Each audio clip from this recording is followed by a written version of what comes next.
Up in the Air must have been a pretty heady experience. And suddenly you're there with George Clooney, and Jason Reitman. Like it must have been a pretty heady set to be on for you. Yeah, yeah. When I read the script, I was like, I'm not a love interest.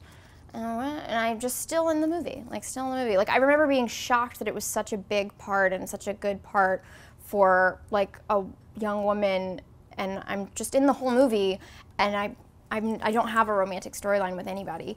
And I think there was part of me that kept thinking like, I'm gonna get fired, or they're gonna cut the part way down, like I'm just happy to be here. So I was kind of like that treading water feeling, like I was kind of getting away with it.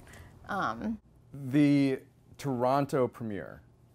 Yeah. You literally couldn't afford shoes yeah. to wear to the Toronto premiere. Like you had suddenly. It was that exact combination of like, I was not famous, so nobody wanted to lend me shoes, give me shoes to wear, but I was broke, so I couldn't buy the shoes, but like got kind of talked into spending the money I really didn't have on like a pair of Louboutins that. Like $1,000 shoes.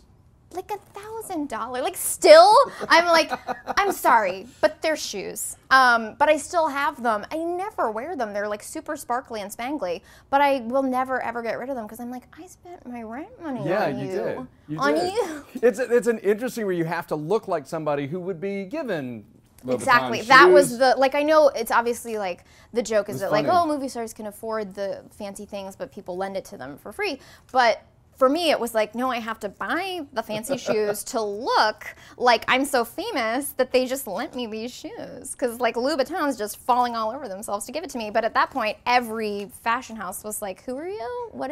Because the movie literally hadn't come out yet. Yeah, and you didn't have your Twilight paychecks yet to buy shoes with. It's very true.